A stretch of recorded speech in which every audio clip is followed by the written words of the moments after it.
Não é que alguém foi lá e falou, que tal 275? E um burocrata levantou, é muito pouco. Vamos botar 276? Então São Paulo, a partir de agora, tem a obrigatoriedade do uso das máscaras em ambientes públicos, assim em que haja circulação de pessoas. Desculpa, Mengali, só para reforçar, assim como já vinha acontecendo em Minas Gerais, no Rio de Janeiro, né? Essa obrigatoriedade veio até antes de São Paulo, né? Já algumas semanas antes, BH também. BH, se não me engano, foi a primeira a obrigar o uso de máscaras no transporte público. A gente vai voltar já ao Brasil, mas eu quero começar aqui o nosso comentário pela Alemanha. Porque a chanceler Angela Merkel anunciou ontem que a Bundesliga, o campeonato alemão, poderá retornar a partir da segunda quinzena de maio. Uau! Já em maio? A gente tá falando aqui da volta no futebol, quem sabe em agosto, julho. Já tem gente falando que a Liga dos Campeões pode ser totalmente cancelada nesse ano de 2020. E a Alemanha tá tomando uma medida, digamos, anticíclica, ao permitir que o campeonato alemão possa retornar ainda neste mês de maio. Aspas para Merkel. Conversamos sobre muitas outras áreas. Por exemplo, a abertura de lojas sem restrições, mas com regras de higiene, ou seja, obrigatoriedade de álcool gel, distanciamento, esportes de lazer e a primeira e segunda divisões do campeonato alemão, que podem retornar após a segunda metade de maio, obviamente aderindo ao acordo e às regras testadas. Muita gente estava na expectativa para esse anúncio da Angela Merkel, mas poucos imaginavam que essa autorização aconteceria tão cedo. O campeonato alemão, como todos os campeonatos europeus, está parado desde março por causa do surto de coronavírus, como os nossos estaduais também. Aliás, o brasileiro, a gente pode falar que está parado agora porque o campeonato brasileiro deveria ter começado no último fim de semana. Aí é claro que alguém aqui no Brasil vai aparecer e dizer, tá vendo? Tá vendo? A Alemanha está reabrindo. E a gente aqui, afundando a economia. E a gente aqui, tomando medidas inúteis que não servem para nada. Aliás, o presidente usou essa expressão. Medidas que não achataram a curva, sendo que a gente não tem como saber quantas mortes foram evitadas, né, graças às medidas de isolamento. Há uma estimativa do governador João Dória. Ele diz que se não fosse o isolamento, a gente teria o quê? 17 mil, 20 mil mortes. Um negócio assim, uma previsão catastrófica, mas aí também é um chute e você pode colocar na conta da política. Tem uma dose disso, mas tem uma dose de projeções também feitas no mundo inteiro, né? Claro, mas que alguém foi salvo foi. Que o número de mortos e contaminados diminuiu por causa do isolamento aqui no Brasil, diminuiu. Então alguém chegará e dirá, ora, tá vendo? Os europeus que tanto sofreram, estão sofrendo ainda, estão abrindo e a gente tem que abrir, que volte logo o futebol. Eu já tô imaginando o burburinho que vai estar nas federações estaduais e na CBF depois dessa decisão da Angela Merkel. Só que nós estamos falando de um país que foi um dos primeiros a tomar medidas radicais no combate ao coronavírus. A Alemanha agiu antes. A Alemanha entrou em lockdown, que durou 3 semanas. Isso que a gente está discutindo agora, o confinamento, né?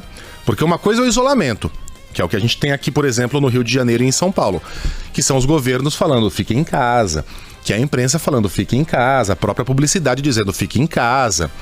Mas se você sair, paciência. Outra coisa é o lockdown. Se você sair, você pode pagar uma multa. Se você resistir, você pode ser preso. Você tem limitações duríssimas de circulação. A gente foi do isolamento para o confinamento, que está acontecendo agora em algumas capitais. A gente vai falar sobre algumas delas daqui a pouquinho.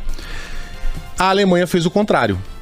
Ela partiu logo pro confinamento. E olha que curioso, o confinamento alemão começou no dia 22 de março, que foi exatamente quando começou o nosso isolamento, em São Paulo, por exemplo. Né? E durou 3 semanas até que a Alemanha partisse, então, para a estratégia do isolamento, ou seja, desse uma suavizada nas regras. E foi criticada. A gente estava vendo agora uma reportagem da Deutsche Welle, Sheila, né? Em que a publicação alemã, é um texto traduzido do alemão para o português, criticava o governo por ter demorado demais para adotar esse tipo de medida mais radical. Olha só que diferença é a visão de mundo alemã e a visão de mundo brasileira. Aqui a gente tem o Paulo Cintura lá dizendo que o Bolsonaro que interessa, saúde não tem pressa, e todo mundo se aglomerando, beijando na boca, soltando perdigoto e tirando selfie. Lá a Deutsche Welle criticou a Angela Merkel porque demorou demais. A Alemanha foi aquele país que testou adoidado tudo quanto era doente. Você dava uma tossidinha, porque engasgou com um copo d'água, já aparecia um cara tirando sua plaqueta. Você dava uma fungada, porque você tem rinite, se vacilasse o cara já enfiava o cotonete na sua narina para fazer o seu teste. Testaram. Se utilizaram também, obviamente, de uma estrutura historicamente espetacular. O serviço de saúde da Alemanha é muito bom. Aliás, daqui a pouquinho a gente vai falar sobre o serviço de saúde do Reino Unido, que é o país hoje na Europa onde mais se morre. Apesar do serviço de saúde que é exemplar, o nosso Felipe Kim se utilizou desse serviço de saúde, teve uma crise renal, foi internado e ele vai contar pra gente como é que foi o atendimento. E eu já adianto aqui que o Killing disse que mesmo acostumado com hospitais particulares de São Paulo, que estão entre os melhores, não do Brasil, mas do mundo, ele ficou muito impressionado com o atendimento que ele recebeu em meio a uma pandemia em que dezenas de milhares de pessoas já morreram. Mas o assunto aqui é a Alemanha. Se utilizou dessa estrutura que tem,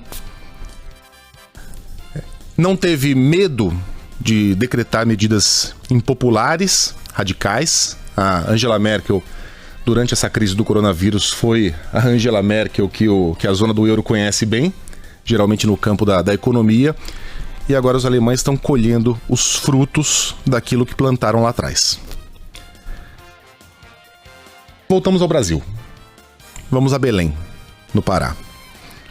Ontem, o nosso Eduardo Barão publicou uma notícia aqui que se eu tivesse lido ela de manhã, eu voltaria para a cama. Como eu li à noite, eu apenas fui para a cama. Porque é daquelas que você tem vontade de parar de viver, de desistir, de jogar tudo pro alto e falar, olha, a gente merece tudo de ruim que acontece com a gente, porque não dá. A notícia é a seguinte: Belém vai contra entendimento nacional e inclui domésticas como essenciais. Então, a partir de agora, o confinamento, o lockdown, aquele que já existia na Alemanha lá no dia 22 de março, no dia 7 de maio vai começar a valer em Belém.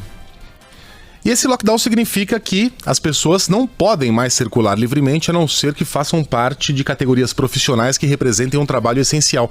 A gente já falou 1000 vezes aqui quais são elas, mas não custa repetir. Médicos, enfermeiros, funcionários de farmácia, gente que trabalha em mercado, donos de banca de jornais, porque a banca de jornal é essencial para que a pessoa se informe,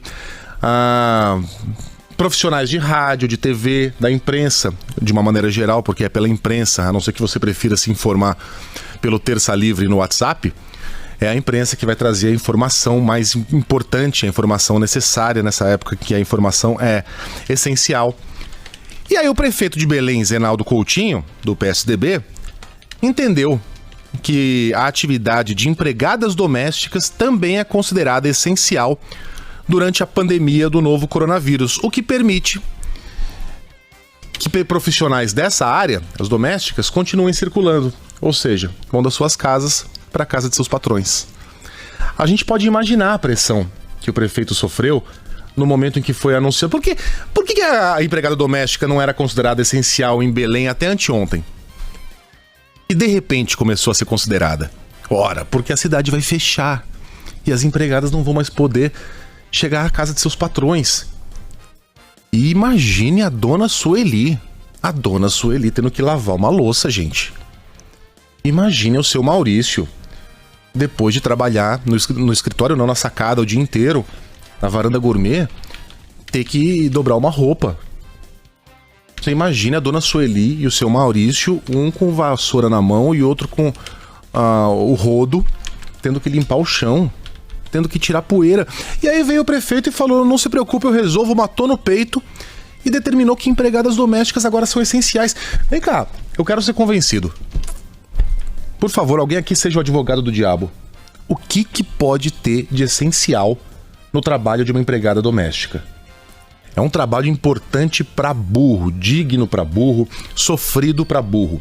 Mas o que a empregada doméstica faz que a dona de casa, que o dono de casa não podem fazer? Por que ela é essencial nesse momento? Não dá para passar sem ela. A gente se vira de outro jeito. Não precisa desse serviço o seu Maurício, essencial. O seu Maurício e a dona Sueli têm condição de fazer como a Sheila e pedir prato feito no bistrozinho. Tem condição de ganhar uns calinhos na mão ali, manejando a vassoura uma vez na vida. Não vai matar ninguém, aliás, pelo contrário, pode até tornar a pessoa um ser humano melhor.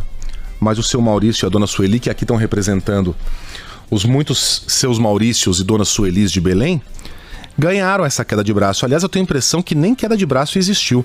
O prefeito foi lá e disse, pois não. E sabe qual é o argumento safado que... Deixa eu ver se esse argumento foi do prefeito. Foi do prefeito, não foi do governador Helder Barbalho, não.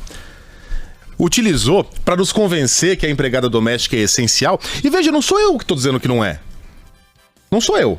Isso é em âmbito nacional. Isso é uma lei, número 13.979, que foi redigida e aprovada ainda no começo da pandemia, que determina quais são esses serviços essenciais. Então, em âmbito nacional, o trabalho doméstico não é considerado uma atividade essencial. A doméstica tem que ficar em casa. Ela não precisa ficar circulando pelas ruas porque dela não depende diretamente nenhuma vida, como no caso das médicas. E como até no nosso caso, indiretamente, algumas vidas podem ser salvas pela informação. Mas o prefeito entendeu que não. E argumentou da seguinte maneira. Ele disse que há pessoas que precisam, aspas, pela necessidade de trabalho essencial, ter alguém em casa. Uma médica ou um médico, por exemplo, precisa de alguém que ajude em casa. Então o prefeito tá querendo que a gente engula esse caô de que ele tá pensando na saúde dos médicos e dos enfermeiros, sendo que a lei não vale somente para médicos e enfermeiros, vale para o seu Maurício e para a dona Sueli. E mais, a dona Zenaide, que eventualmente trabalha como empregada doméstica na casa de um médico ou de uma enfermeira, ou de um médico ou de uma médica e um enfermeiro, vai estar triplamente exposta à doença. Porque essas são pessoas que trabalham em hospitais. Elas, em geral, são contaminadas com muito mais facilidade do que aquelas que estão em casa. E sabe o que vai acontecer? Ela vai pegar esse vírus na casa desse médico ou dessa médica e levar lá para a comunidade dela. Olha que ideia fantástica. O meu cunhado é médico. Faz 2 meses que ele não vê os 2 filhos e a esposa. Ele mora em Jundiaí. Todo mundo veio aqui para São Paulo para morar na casa da sogra dele. E ele tá isolado em casa, em Jundiaí, faz 2 meses. Porque ele é médico. Porque ele é potencialmente uma colônia de vírus. Todo médico é. Especialmente nessa época. Então ele chega em casa, tira a roupa, fica pelado, coloca a roupa dentro de um saco, deixa aquela roupa de quarentena por 3 dias, toma banho de creolina e vai assistir TV sozinho. Faz 2... Ele não tem empregado. Quer dizer, geralmente ele tem. Mas agora não tem. Porque seria um risco colocar uma pessoa para trabalhar na casa do meu cunhado. Mas o prefeito acha que não. O prefeito tentou usar esse argumento que seria o pior argumento para você defender uma solução, uma medida, que, desculpe, se não é escravocrata, porque a pessoa está defendendo ali um salário, não é uma escrava, é uma profissional, é extremamente classista. Me faltam adjetivos, Sheila. Classista é um desses adjetivos. É pouco. É classista. Canalha. Agora, medida, não estou dizendo que o prefeito é um canalha. Essa é uma medida canalha, uma medida elitista e uma medida classista. Olha, gol da Alemanha. De novo. Todo dia um 7-1. Desculpa, Sheila. Não, tem 2 ponderações rápidas. Alguns ouvintes se manifestam aqui dizendo, olha, mas esse pode ser um serviço essencial no seguinte sentido, essencial para o sustento da própria pessoa. Esse é um argumento só para colocar aqui a posição de alguns dos nossos ouvintes. E uma outra ponderação que eu acho importante, porque eu conheço muita gente que tem feito isso, quem tem essa possibilidade de continuar pagando aquela funcionária que trabalha na casa da família, mesmo com a ausência dessas pessoas, mesmo com a ausência da empregada doméstica frequentando e tal. Quem tem essa possibilidade tem feito isso, ainda que isso represente um custo e tal, mas tem feito isso apostando no retorno, na volta à normalidade, Olha aqui, assim, né? Até por respeito ao ser humano. É isso. Eu não gosto de me usar como exemplo. Eu tenho uma empregada doméstica. Angélica, um beijo pra você, tá nos ouvindo. Ela mora aqui do lado, em Paraisópolis. Trabalha todos os dias lá em casa. Tá recebendo salário integral. Faz 1 mês e meio que eu não vejo a cara da Angélica. Então, quando voltar, vai continuar recebendo o salário integral. Nas férias ela não vai poder ir pra Bahia encontrar o filho, porque vai ser impossível, seria em junho, né? Ela sempre vai em junho. Vai depois, assim que ela voltar, vai estar de férias, vai visitar. A gente tem condições de manter esses funcionários ganhando os seus salários. A gente não precisa obrigar. Porque se você tem condição de pagar o salário enquanto a pessoa tá... Porque uma coisa é assim, eu perdi meu emprego por causa da crise do coronavírus, eu não posso mais ter um profissional em casa. Infelizmente, terei de demiti-lo. Eu entendo. Mas se você tem condições de pagá-lo enquanto ele tá lá limpando a sua casa, você tem condições de fazer o esforço e continuar pagando esse salário enquanto ele tá em confinamento, enquanto ele tá em isolamento. Já tá ali nos seus custos fixos, Já tá nos custos fixos. Se você não pode, infelizmente tem que demitir o funcionário. Eu não condeno isso, é da vida. Mas não vem com esse papo de, eu quero continuar pagando, mas eu quero que ele vá trabalhar e se exponha. Olha que vergonha, viu? Pra citar, no Maranhão, essa discussão existiu também, e o juiz que determinou o lockdown ali na ilha de São Luís, né, nas outras, são 3 cidades maranhenses que tiveram lockdown, o juiz Douglas de Melo Martins, ele falou sobre isso. Ele disse que sofreu pressão também para que determinasse que as empregadas domésticas faziam parte dos serviços essenciais, e disse não, isso é um absurdo, e ele relata ter sofrido ameaças de morte depois de ter determinado a decretação desse lockdown.